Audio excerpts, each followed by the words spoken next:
Bismillahirrahmanirrahim. Assalamualaikum warahmatullahi wabarakatuh. Alhamdulillah, la haula wala quwata illa billahil aliyyil azim. Selamat pagi menjelang siang, selamat siang menjelang sore, selamat sore menjelang malam. Semoga anak-anakku semua kelas 12 dimanapun kalian berada dalam keadaan sehat walafiat dan tetap dalam lindungan Allah Subhanahu wa taala. Salam kangen, salam sehat, salam silaturahim dan salam untuk kedua orang tua kalian yang pada kesempatan hari ini kita belum sempat bertatap muka. Kembali lagi dengan saya Rudi Hermanto pada mata pelajaran PPKN. Pembelajaran kali ini akan menjelaskan mengenai pengaruh kemajuan iptek terhadap negara kesatuan Republik Indonesia. Tujuan dari pembelajaran ini adalah yang pertama, menyikapi pengaruh kemajuan ilmu pengetahuan dan teknologi dengan tetap memegang nilai-nilai ketuhanan yang Maha Esa. Yang kedua adalah bertanggung jawab dalam menyikapi pengaruh kemajuan ilmu pengetahuan dan teknologi dalam bingkai Bhinneka Tunggal Ika. Yang ketiga adalah mengidentifikasi pengaruh kemajuan ilmu pengetahuan dan teknologi terhadap negara dalam bingkai Bhinneka Tunggal Ika. Yang terakhir adalah mempresentasikan hasil identifikasi pengaruh kemajuan ilmu pengetahuan dan teknologi terhadap negara dalam bingkai Bhinneka Tunggal Ika. Anak-anakku semua, di sini ada gambar anak yang sedang menggunakan komputer. Nah, kita tahu pada saat ini komputer sudah tidak hal yang aneh lagi, tetapi hal yang umum digunakan oleh anak-anak baik dari tingkat SD, SMP maupun SMA sampai perguruan tinggi juga komputer masih digunakan. Kita tahu bahwa komputer adalah salah satu hasil dari ilmu pengetahuan, yakni teknologi. Ya, anak-anakku semua, tugasnya untuk anak-anakku semua buat 5 pertanyaan yang berkaitan dengan dampak positif dan dampak negatif dari perkembangan iptek. 5 pertanyaan tersebut silahkan kalian jawab sendiri ya di kertas folio bergaris atau buku tulis, dikumpulkan 2 minggu dari sekarang. Sekali lagi, buat 5 pertanyaan yang berkaitan dengan dampak positif dan dampak negatif dari perkembangan iptek. Kemudian 5 pertanyaan itu kalian jawab sendiri. Bisa dipahami ya. Kemudian kita berlanjut kepada materi, yakni mengenai pengaruh kemajuan iptek terhadap negara kesatuan Republik Indonesia. Iptek atau ilmu pengetahuan merupakan akronim dari kata ilmu pengetahuan dan teknologi. Menurut Kamus Besar Bahasa Indonesia, ilmu adalah pengetahuan tentang suatu bidang yang disusun secara bersistem menurut metode tertentu yang dapat digunakan untuk menerangkan gejala tertentu di bidang pengetahuan itu. Pengetahuan adalah segala sesuatu yang diketahui, kepandaian. Adapun teknologi adalah metode ilmiah untuk mencapai tujuan praktis. Selain itu, teknologi juga dapat dipandang sebagai ilmu pengetahuan terapan untuk menyediakan barang-barang yang diperlukan bagi kelangsungan dan kenyamanan hidup manusia. Dengan demikian, ilmu pengetahuan dan teknologi dapat diartikan sebagai pengetahuan tentang suatu bidang yang tersusun bersistem tentang kepandaian manusia yang dapat diterapkan untuk menunjang dan memberi kenyamanan bagi kehidupan manusia. Contoh, HP itu memberi kenyamanan bagi kehidupan manusia. HP, kemudian internet, sebagai contoh misalnya e-banking. E-banking itu untuk transaksi yang lebih mudah. Kita tidak harus langsung ke bank, mau transfer, mau pembayaran apa lain dan sebagainya, cukup menggunakan e-banking. E-banking ada di HP kita. Nah, ini adalah salah satu teknologi yang memberi kenyamanan bagi kehidupan manusia. Menurut Horton dan Chester, ilmu pengetahuan merupakan upaya pencarian pengetahuan yang dapat diuji berdasarkan prinsip-prinsip dan prosedur tertentu dengan menggunakan metode yang bertahap dan sistemis. Oleh karena itu, ilmu pengetahuan tentunya telah melewati pengujian yang sistematis dengan metode tertentu dan dapat diterima oleh orang banyak. Pengetahuan ini didapatkan ketika seseorang menemukan sesuatu yang belum pernah dilihat atau diketahui sebelumnya. pengetahuan tersebut diteliti dan diuji dengan satu metode. Apabila pengetahuan tersebut telah teruji kebenarannya dan diakui oleh orang banyak, pengetahuan tersebut dapat dikatakan sebagai ilmu pengetahuan. Lalu bagaimana ilmu pengetahuan dipandang dan dipikirkan oleh tokoh-tokoh terdahulu? Dalam sejarah pemikiran modern Eropa ada beberapa aliran yang membentuk pengetahuan manusia, yaitu aliran rasionalis, empiris, dan gabungan keduanya. Aliran pertama adalah aliran rasionalis. Tokoh dalam aliran ini adalah Rene Descartes, Baruch Spinoza, dan Gottfried Wilhelm Leibniz. Menurut aliran ini, pengetahuan terjadi semata-mata karena rasio manusia. Di dalam rasio, manusia dapat menyingkapkan hal-hal yang terjadi di alam. Aliran ini menekankan bahwa pengetahuan dibentuk bukan berdasarkan sebuah pengalaman, melainkan berdasarkan asas-asas a priori, pengetahuan yang telah ada sebelum bertemu dengan pengalaman dari rasio manusia. Yang kedua adalah aliran empiris. Aliran empiris adalah empirisme. Aliran ini berkembang di Inggris. Berbeda dengan aliran rasionalisme, aliran ini mengedepankan pengalaman atau a posteriori. Menurut aliran ini, ilmu pengetahuan yang benar harus bersumber pada pengalaman. Sebuah ilmu pengetahuan terbentuk berdasarkan observasi secara empiris atau pengalaman. Yang ketiga adalah gabungan dari keduanya, aliran gabungan. Aliran gabungan adalah gabungan dari kedua aliran di atas, antara aliran rasionalis dan aliran empiris, menyatakan bahwa ilmu pengetahuan terbentuk berdasarkan gabungan dari kedua unsur aliran sebelumnya, yakni pengetahuan dan pengalaman manusia. Teknologi, anak-anakku semua, dapat dipahami sebagai pengetahuan terapan. Kata teknologi berasal dari bahasa Inggris. Kata teknologi berasal dari bahasa Yunani, yakni tekne dan logos. Tekne berarti seni, keterampilan atau cara yang digunakan untuk meraih sesuatu. Logos berarti kata, ucapan yang diungkapkan dari dalam pikiran, pepatah atau ekspresi. Jadi secara harfiah, teknologi berarti wacana, cara memperoleh sesuatu. Saat ini anak-anakku semua, teknologi dapat berarti sesuatu yang berbeda. Jika mengacu pada pengertian harfiah teknologi, kita dapat dibagi pada pemahaman bahwa politik pun menjadi sarana untuk memperoleh sesuatu. Tetapi kita tidak akan menganggap politik sebagai bagian dari teknologi. Pengertian harfiah ini terlalu sempit karena ketika sebagian besar dari kita berbicara tentang teknologi, yang dimaksud adalah lebih dari sekedar wacana mengenai cara memperoleh sesuatu. Sejumlah tokoh telah mencoba untuk memberikan pemahaman pada kata teknologi. Seorang Denis Diderot, seorang filsuf Prancis, menyatakan bahwa teknologi adalah berbagai alat dan sistem yang bekerja sama untuk suatu tujuan yang sama. Teknologi selalu berjalan sesuai dengan ilmu pengetahuan, dan teknologi yang merupakan hasil dari pemanfaatan teori dan rumusan-rumusan ilmu pengetahuan dapat menjadi hal yang sangat berguna dalam kehidupan sehari-hari. Nah, teknologi merupakan bagian dari proses ilmu pengetahuan. Ilmu pengetahuan akan menghasilkan teknologi. Jadi dua kata ini tidak bisa dipisahkan. Ya, hasil dari ilmu pengetahuan adalah teknologi. Perkembangan teknologi dunia pada abad ke-20 antara lain yaitu sistem pertanian di Mesopotamia. Warga Mesopotamia mulai mengembangkan sistem pertanian. Hal ini menandai berakhirnya era masyarakat yang berburu dan meramu.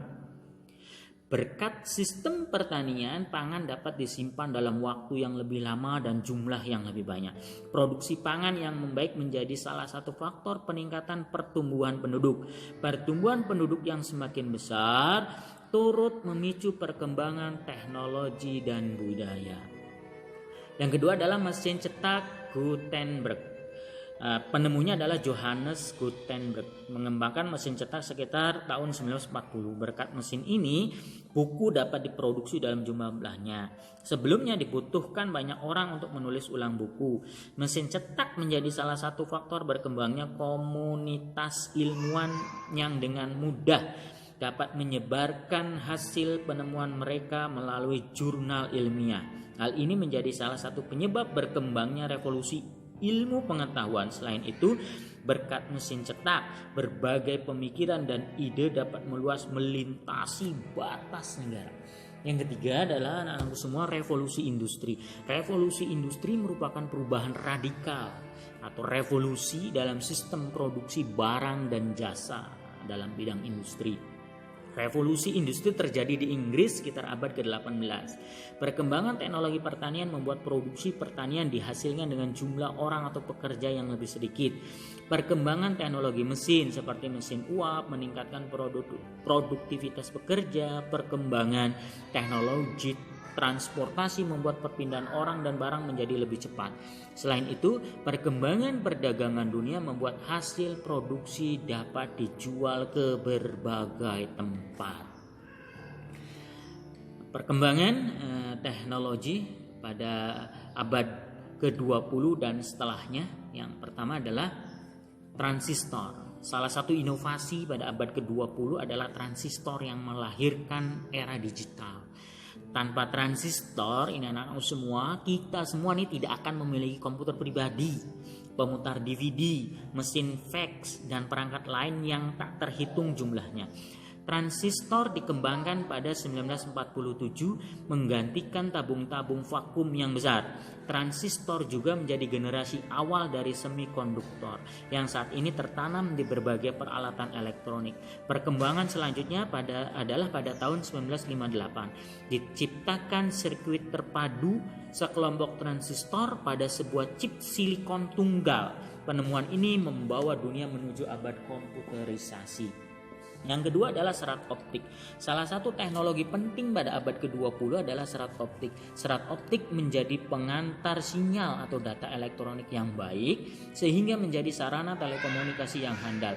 Penggunaan serat optik yang awalnya pada bidang kedokteran berkembang ke berbagai bidang lain seperti telepon dan televisi kabel. Saat ini ribuan kilometer serat optik menjadi salah satu sarana utama aliran data dunia.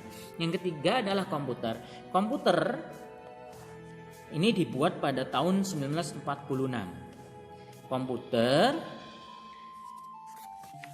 Komputer ini sudah sering kita gunakan di mana-mana. Nah, komputer ini bagian daripada proses perkembangan teknologi. Yang keempat adalah internet. Revolusi teknologi internet berasal dari ide sederhana, yaitu berbagai komputer dan perangkat elektronik harus dapat berkomunikasi dan berbagi informasi satu sama lain. Revolusi teknologi yang dipicu oleh internet merupakan revolusi global. Melalui internet, informasi dunia dapat dengan mudah diraih bahkan oleh penduduk di wilayah terpencil yang memiliki akses internet. Perkembangan ide, gagasan, dan informasi dapat dengan mudah dan cepat tersebar. Ilmu pengetahuan dan teknologi di Indonesia, perkembangan pengetahuan sebelum abad ke-20. Indonesia cenderung berkembang sesuai dengan kebutuhan sehari-hari. Dari pertanian, nenek moyang Indonesia menciptakan sistem terasering yang baik sehingga irigasi di sawah dapat berjalan dengan lancar. Sistem terasering ini diperkirakan telah hadir sejak abad ke-11. Saat ini contoh sistem terasering yang baik terdapat di Bali. Pertanian di Bali menggunakan sistem yang disebut dengan subak. Kata subak pertama kali dilihat pada prasasti Pandak Bandung yang diperkirakan berangkat tahun 1072 Masehi. Subak merupakan sistem irigasi yang penting di Bali. Melalui sistem subak, pembagian air dapat dilakukan secara adil dan merata terhadap masyarakat. Di bidang kelautan, kita mengenal nenek moyang kita yang mampu membangun perahu layar. Kita dapat melihat salah satu kemajuan teknologi pelayaran ini pada perahu pinisi dari Sulawesi Selatan. Catatan mengenai perahu pinisi telah ada pada naskah abad ke-14 dari Sulawesi.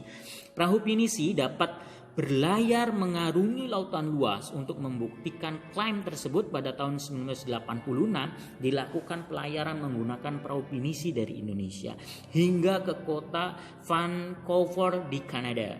Pelayaran yang memakan waktu lebih dari 2 bulan tersebut membuktikan perahu pinisi mampu melintasi lautan luas bahkan samudera. Yang ketiga adalah di bidang busana. Rakyat Indonesia mengenal teknologi membatik serta menenun yang kemudian menjadi ciri khas dari bangsa Indonesia. Teknologi membatik diperkirakan telah ada di Indonesia sejak abad ke-12.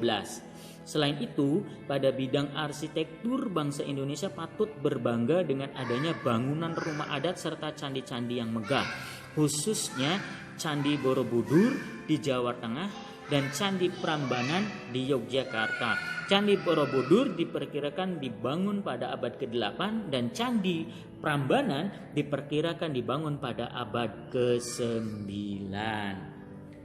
Dilihat dari aspek politik, calon pejabat atau anggota dewan dapat menggunakan media sosial dengan mudah. Di internet untuk berkampanye dengan biaya yang relatif murah, namun negatifnya kemungkinan dapat terjadi perpecahan di masyarakat akibat fanatisme ketika mendukung salah satu calon atau kelompok dan menentang calon atau kelompok lain. Contoh di Facebook, kita men-share calon kita lalu ada yang berkomentar lain dan sebagainya sampai akhirnya di situ terjadi perdebatan yang tidak ada ujungnya. Akhirnya adalah memecah belah persatuan dan kesatuan kita. Nah, itu salah satu dampak negatifnya. Kemudian dilihat dari aspek ekonomi. Konsumen dapat dengan mudah mencari informasi dan membandingkan berbagai produk dengan dapat memilih produk yang diperlukan dengan lebih baik. Contoh, ada banyak nih, ada Shopee, ada Lazada, ada lain dan sebagainya. Itu membuat kita memang dengan mudah kita berbelanja apapun dan bisa membanding-bandingkan harga satu sama lain. Tapi akibat dari itu adalah negatifnya masyarakat dikhawatirkan menimbulkan sikap konsumerisme. Nah, kita menginginkan barang ya dengan mudah, tetapi bagaimana cara membeli barang tersebut? Ya, maka terjadilah sebuah kriminalitas ya, untuk proses pembelian barang tersebut. Nah, ini negatifnya. Nah, dilihat dari aspek sosial budaya, orang dipermudah dalam berkomunikasi dengan orang lain dengan adanya internet. Namun negatifnya dapat menyebabkan seseorang cenderung menghindari tatap muka secara langsung atau yang disebut dengan jarang bersilaturahim karena kita dengan mudah hanya lewat HP, assalamualaikum, bagaimana kabarnya, udah cukup, tapi kita tidak mau bertatap muka. Nah, ini negatifnya. Memang dilihat dari sosial budaya, orang mudah untuk berkomunikasi, tapi negatifnya kita akan cenderung jarang sekali untuk bertatap muka satu sama lainnya dan cenderung kita akan sifatnya adalah individualistik. Kemudian dilihat dari aspek teknologi transportasi dapat memudahkan seseorang untuk berpindah tempat. Namun negatifnya berbagai sarana transportasi juga mengakibatkan polusi udara. Dari aspek kesehatan, teknologi ditemukan alat-alat bantu kesehatan seperti mikroskop, stetoskop, pengukur tekanan darah dan sebagainya. Namun negatifnya, obat-obatan dapat menjadi berbahaya jika dosis penggunaannya tidak berdasarkan ketentuan dokter. Karena apa? Kita dengan mudah menemukan obatnya ternyata ini di internet, ya kan? Tapi kita tidak tahu dampak dari obat tersebut karena kita tidak berkonsultasi terlebih dahulu dengan dokter. Kemudian yang kedua adalah sikap selektif dalam menghadapi berbagai pengaruh kemajuan iptek. Penggunaan dan pengembangan iptek tidak boleh merusak lingkungan hidup. Tidak boleh merusak lingkungan hidup. Contohnya penangkapan ikan yang menggunakan bahan peledak dapat merusak lingkungan seperti terumbu karang, lain dan sebagainya. Nah, anak-anak semua, kehidupan manusia berkaitan dengan perkembangan dan pengembangan iptek bagi bangsa Indonesia nih, penggunaan dan pengenalan ini harus sejalan dan tidak bertentangan dengan Pancasila dan Undang-Undang Dasar Negara Kesatuan Republik Indonesia tahun 1945. Jika kita perhatikan, Undang-Undang Dasar Negara Republik Indonesia tahun 1945 membahas tentang perkembangan iptek. Mari kita perhatikan pasal 28C dan pasal 31. Pasal 28C ayat 1, setiap orang berhak mengembangkan diri melalui pemenuhan kebutuhan dasarnya, berhak mendapat pendidikan dan memperoleh manfaat dari ilmu pengetahuan dan teknologi, seni dan budaya demi meningkatkan kualitas hidupnya dan demi kesejahteraan umat manusia. Undang-Undang Dasar Negara Republik Indonesia pasal ke-31 ayat 5. Pemerintah memajukan ilmu pengetahuan dan teknologi dengan menjunjung tinggi nilai-nilai agama dan persatuan bangsa untuk kemajuan peradaban kesejahteraan umat manusia. Jenis iptek yang berkembang sepatutnya berkaitan dengan hal-hal yang positif yang akan membantu warga dan negara Indonesia. Nah, makin berkembang dan maju, contohnya bidang pendidikan dapat dikembangkan teknologi yang membantu pelajar memahami bahan pelajaran dengan lebih mudah. Sikap selektif yang berpegang pada Pancasila dapat menjadi ciri khas bangsa Indonesia dari bangsa-bangsa lain di dunia, termasuk yang terkait dengan kemajuan iptek. Sikap selektif berdasarkan sila pertama mengarahkan bahwa setiap perkembangan iptek semata-mata karena karunia dari Tuhan Yang Maha Esa, maka setiap perkembangan iptek harusnya dipergunakan sejalan dengan perintahnya. Sikap selektif berdasarkan sila kedua ditujukan bahwa penggunaan iptek demi kesejahteraan seluruh bangsa Indonesia. Sikap selektif berdasarkan sila ketiga yaitu mengajak kita untuk menggunakan hasil iptek untuk menjalin persatuan di Indonesia. Sikap selektif berdasarkan sila keempat mengajak kita untuk ikut serta ambil bagian dalam tugas pemerintahan dengan menjadi pengawas segala bentuk pengembangan dan penggunaan iptek di negara kesatuan Republik Indonesia. Yang terakhir, sikap selektif berdasarkan sila kelima ini memberi pertimbangan kepada kita bahwa kita melakukan inovasi dan penggunaan iptek diperlukan semangat keadilan bagi seluruh bangsa Indonesia. Inilah anak-anakku semua materi pembelajaran tentang pengaruh iptek bagi kemajuan negara kesatuan Republik Indonesia. Kurang lebihnya saya pribadi mohon maaf. Sampai berjumpa kembali pada sesi berikutnya. Billahi taufik wal hidayah. Wassalamualaikum warahmatullahi wabarakatuh.